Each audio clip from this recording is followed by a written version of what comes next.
Otep à tous, bienvenue sur la chaîne des panafricanistes par essence, par conviction et par excellence. Celle des citoyens qui émitent par nécessité et obligation de combat. Nous sommes une chaîne qui n'est guidée que par nos ancêtres et rien que par les ancêtres qui appartiennent à l'égrégore du monde noir. Par conséquent, nous ne croyons en aucun Dieu venu de l'étranger.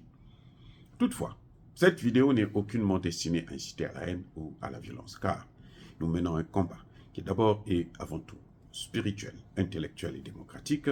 Ensuite, il est politique, géopolitique et géostratégique. Contre l'impérialisme, le colonialisme, le néocolonialisme et l'endocolonat, qui sont tous qualifiés de crimes contre l'humanité. Nous menons ce combat sur la base du principe fondamental que nous avons hérité de nos ancêtres kémites, qui est celui de la Mahat, c'est-à-dire solidarité, vérité et justice. Vous êtes donc en droit de connaître la vérité et nous avons l'obligation de vous dire la vérité, rien que la vérité, afin que justice soit rendue au continent africain. Et ça, c'est notre modeste contribution dans cette noble lutte en faveur de la souveraineté, la dignité, la solidarité et l'unité africaine. C'est exactement ça que nous appelons le panafricanisme.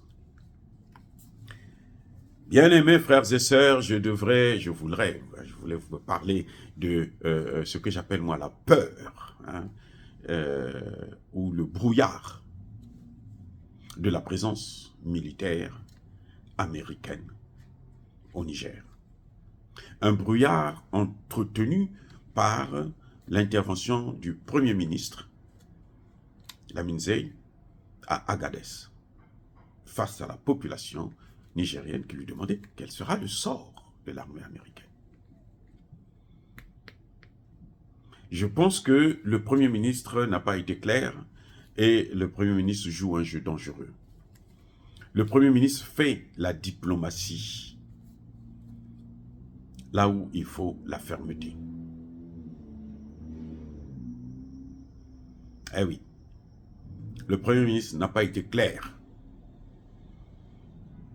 Moi, comme d'habitude, vous savez, je n'aime pas, je ne suis pas du genre à faire cadeau à des grands hommes. Le Premier ministre, s'il m'écoute un jour, il saura, il est docteur en économie, donc il sait quelle est la rigueur intellectuelle. Quand on parle aux gens, il faut se faire comprendre et il faut bien être clair sur des positions. Il a été controversé, il dit une chose et le contraire de la même chose. Le Premier ministre a précisé que les Nigériens ont retrouvé leur fierté, leur dignité et leur rage, leur volonté de vaincre. Je pense là qu'il voulait parler de la souveraineté. Ils veulent obtenir leur souveraineté. Point final. Ça, il l'a dit. Mais comment obtenir cette souveraineté? Qu'est-ce que la souveraineté? De quel type de souveraineté parle-t-on? Notre plus grand économiste du XXe siècle, même si maintenant il y a des panafricanistes qui veulent se passer pour des grands experts en économie, non, le grand économiste là, africain, est dans le monde. Parce que le monde, ils ont coulé déjà. Donc le grand économiste là, c'est le professeur Agbo. Il n'y a pas quelqu'un qui peut l'égaler.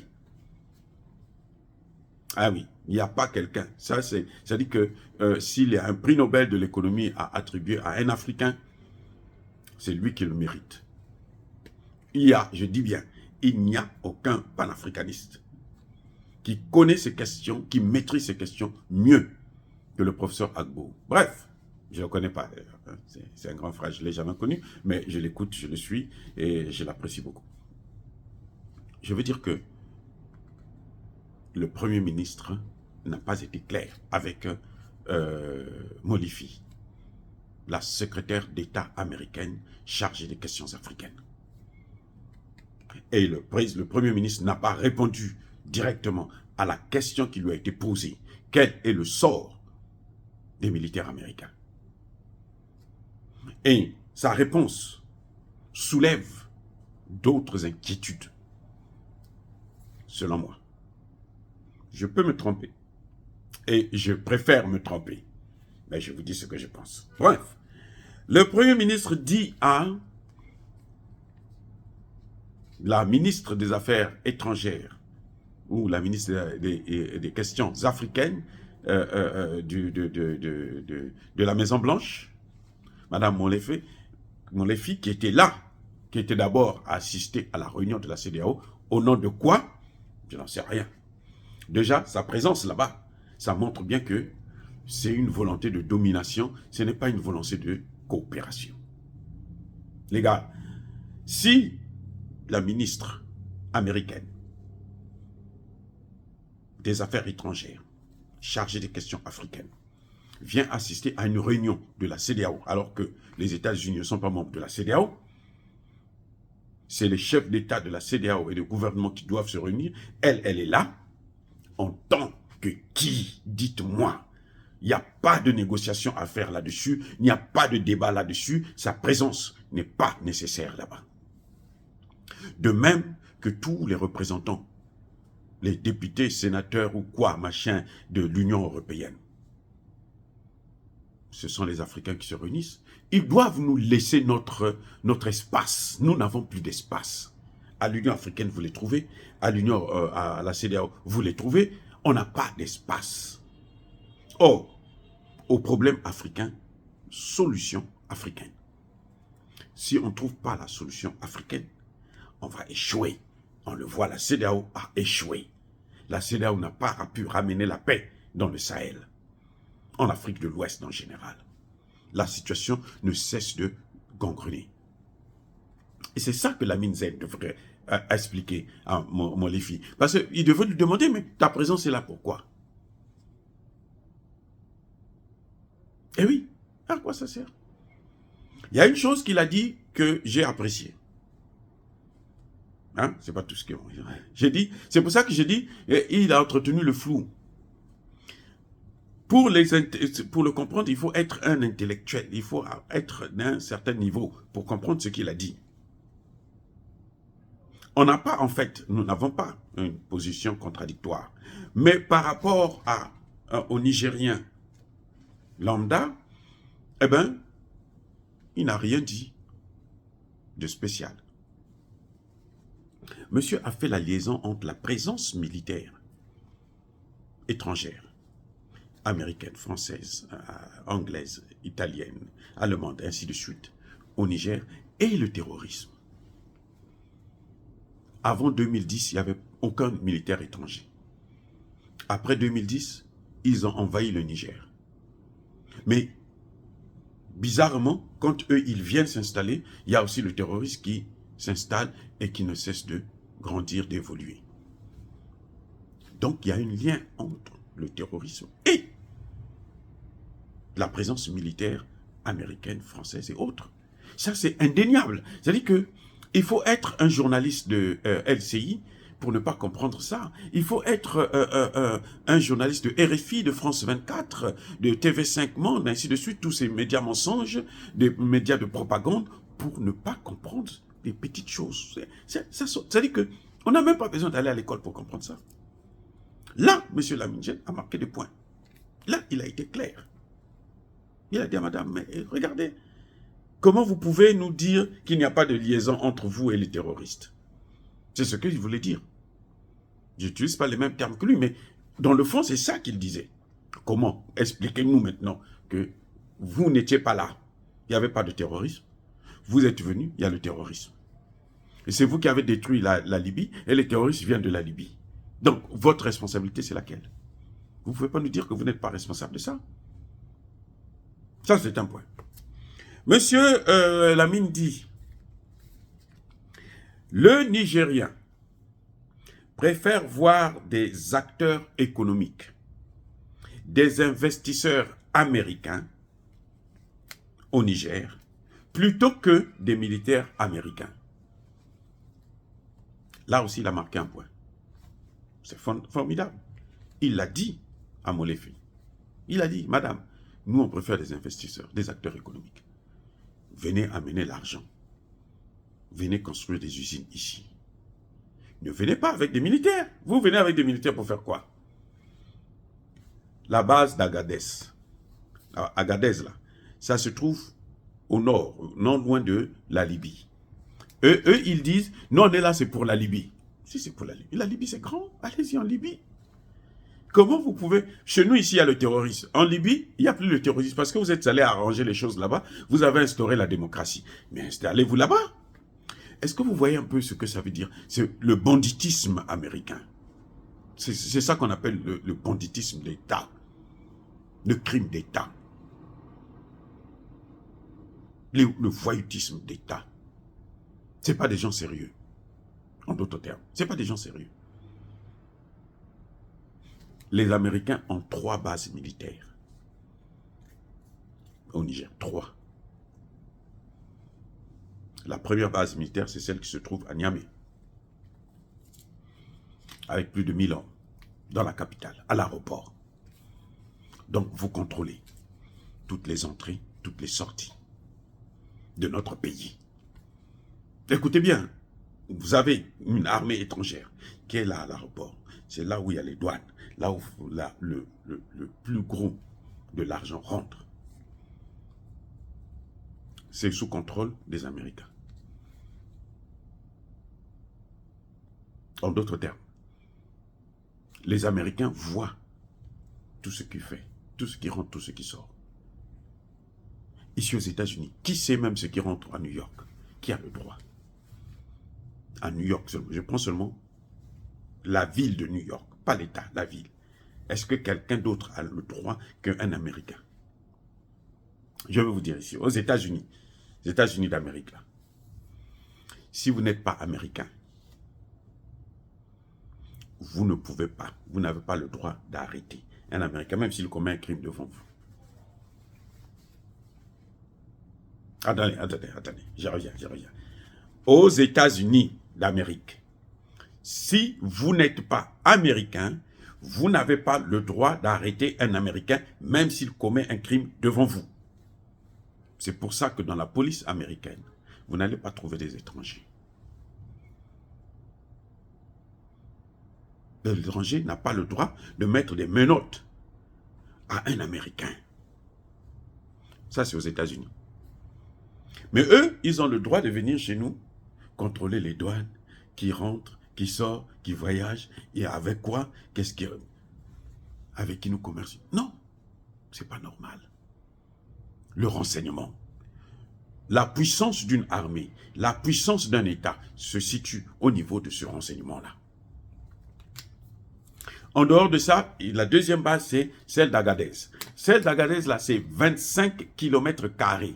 Donc, 5 km, 5 km, 5 km, 5 km, les 4 coins.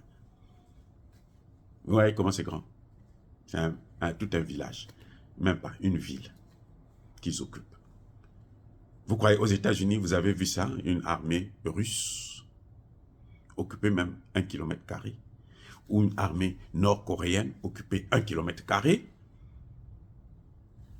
Attendez, et pourquoi eux, ils vont venir occuper chez nous? Ils vont venir gérer nos territoires. Donc, le Premier ministre, là encore, il marque un point en disant, nous, on préfère des investisseurs, des acteurs économiques. Mais les acteurs économiques ne viennent pas avec des armes. Non, les acteurs économiques viennent avec des valises remplies d'argent. Voilà ce que les acteurs économiques viennent avec. Des projets de développement. Bon, vous avez l'uranium ici. Vous avez chassé les Français. Nous, on va vous aider à transformer votre uranium ici. On va vous aider à avoir l'électricité. On va vous aider à construire des centrales nucléaires pour que vous puissiez avoir l'électricité, pour donner l'électricité à vos populations. Pourquoi vous voulez nous maintenir dans la pauvreté alors que la matière première, c'est la nôtre? C'est quoi ça? Et donc, le Nigeria dit, plutôt le Premier ministre nigérien, Lamine Zein, il dit, là où je ne suis pas d'accord justement, on ne peut pas accepter la présence, voilà, qu'est-ce qu'il dit? Il dit que les Américains doivent nous aider ou partir. Voilà là où le Premier ministre casse tout ce qu'il a dit avant. Les Américains doivent nous aider ou partir. Il nous faut combien d'années pour comprendre que les Américains ne sont pas là pour nous aider, mais pour rester et ne rien faire? Il faut combien de temps au Premier ministre? Il a un problème. Voilà. Avec ça, cette phrase-là, ils doivent nous aider. Ils demandent l'aide des Américains. Mais les Américains ne sont pas là pour vous aider. Quel est l'intérêt des Américains de vous aider à vous libérer contre le terrorisme, ce qui ne trouvera que leur présence n'est plus nécessaire? Quel est leur intérêt de partir? Pourquoi ils ont amené le terrorisme? Ce sont eux qui ont amené le terrorisme. Mais pourquoi? Mais c'est pour rester là. Ils ont amené le terrorisme pour cette présence que vous voyez là. C'est à cause de ça qu'ils ont amené le terrorisme. Maintenant, vous leur dites, oh, aidez-nous. Donc, vous leur demandez de rester. Et là, le Premier ministre n'a rien foutu. Je veux vous faire savoir encore une autre chose, et c'est ça, c'est François Asselineau, un Français, qui l'a dit. Ils ont une autre base secrète, qui n'est pas gérée par le Pentagone, c'est-à-dire le ministère américain de la Défense, mais qui est gérée par les services secrets, la CIA. C'est pas normal dans un autre pays qu'il y ait des services de renseignement dans votre pays. C'est pas normal. Il n'y a pas de souveraineté. Où vous voulez la souveraineté? Ou vous acceptez la présence des services secrets ou des bases militaires d'un autre pays. Point. Le Premier ministre devrait être clair au lieu d'entretenir un flou. Et d'ailleurs, il n'entretient pas un flou. Il est en train de demander aux Américains de rester là. Ça pose un problème. Lequel? La destruction de l'AES. Les Américains sont là pour détruire l'AES. Il n'y aura pas d'avancée, de création de l'AES solide, normale, tant que les Américains seront là.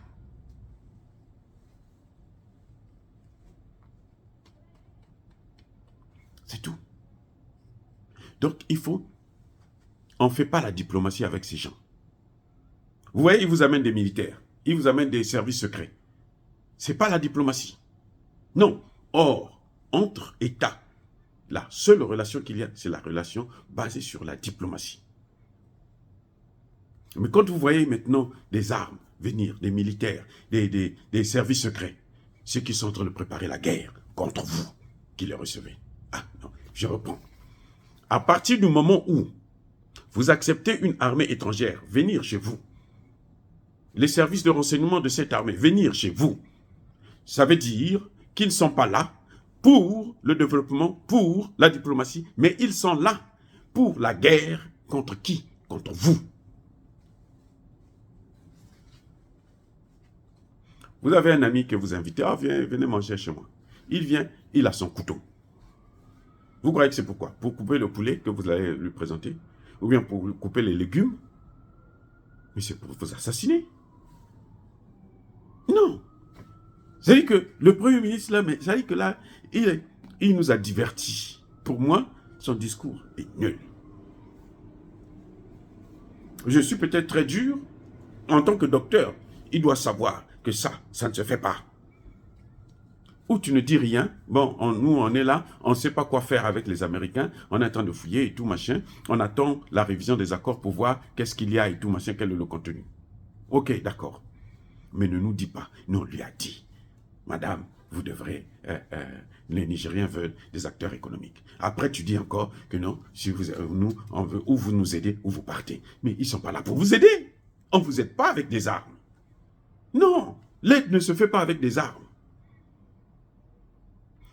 En plus, toi-même, le Premier ministre, tu dis qu'ils sont là depuis 2010. Donc, pendant qu'ils tuaient Kadhafi, là, ils étaient déjà là.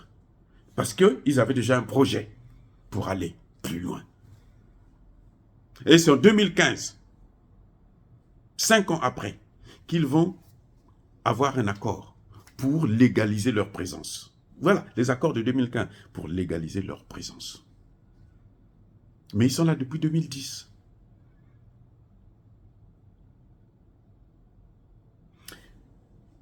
Bien-aimés frères et sœurs, les gens me critiquent souvent parce que je suis trop dur. Je dis, ça ne peut pas marcher et l'AES là va échouer avec de tels comportements. Le Mali, le Burkina Faso n'ont pas de base militaire américaine, française, allemande, ainsi de suite. Le Niger a une base militaire américaine. Les armes que ces pays-là utilisent, Mali, Burkina Faso, ce sont des armes soviétiques, russes, j'allais dire. Et vous avez là, la coordination, comment vous allez faire la coordination. Le Mali a un satellite pour informer toute la région du Sahel. Mais ce satellite-là pourra être brouillé par les mêmes Américains. C'est là que les gens ne comprennent pas. Les Américains ne sont pas là. Je vous dis, et je le répète encore, il n'y a pas de diplomatie qui se fasse avec la présence des mercenaires. Ce n'est plus la diplomatie. Quand vous voyez quelqu'un venir chez vous, il vient avec armes et autres, et bagages, ça veut dire qu'il vient pour s'installer chez vous. Et si vous n'êtes pas content, il va vous faire la guerre. Il va vous tuer. Donc, l'avion qui est en train de les amener là, n'autorisez pas cet avion d'atterrir. Qu'il reparte. Ou qu'il s'écrase. Voilà, monsieur Laminze, vous ne pouvez pas continuer à jouer avec nous comme ça. Soyez clairs et soyez courageux de prendre des décisions qui se méritent. Vous avez bien commencé, vous avez posé la question, madame, comment le lien entre le terrorisme et votre présence. Comment ça se fait que vous venez tous au même moment? Et vous nous interdisez de dire qu'il y a une liaison entre vous? Très bien. Les Nigériens ne veulent plus des étrangers dans leur pays. Très bien. Mais ne leur demandez pas de l'aide. Ou si vous demandez de l'aide économique. Madame, venez avec des usines ici. Ne venez pas avec des armes. Repartez avec des armes, venez avec des usines. Et nous serons des amis. Dire cela, c'est inciter à la haine ou à la violence. Non, il y a pas colère, il y a malin. Encore une fois de plus, bien-aimés frères et sœurs, je persiste et je signe. Soyez bénis, soyez abondamment bénis par le Dieu de Kémit et par nos ancêtres angélisés. Mais que tous ceux qui persécutent le continent africain le pillent et le déstabilisent, qu'ils soient noirs, blancs, chinois, arabes, indiens ou juifs, qui qu'ils soient punis, maudits, foudroyés, neutralisés, écrasés, effacés par le Dieu des Kémites et par nos ancêtres angélisés. Vive l'Afrique éternelle, j'ai dit et j'assume.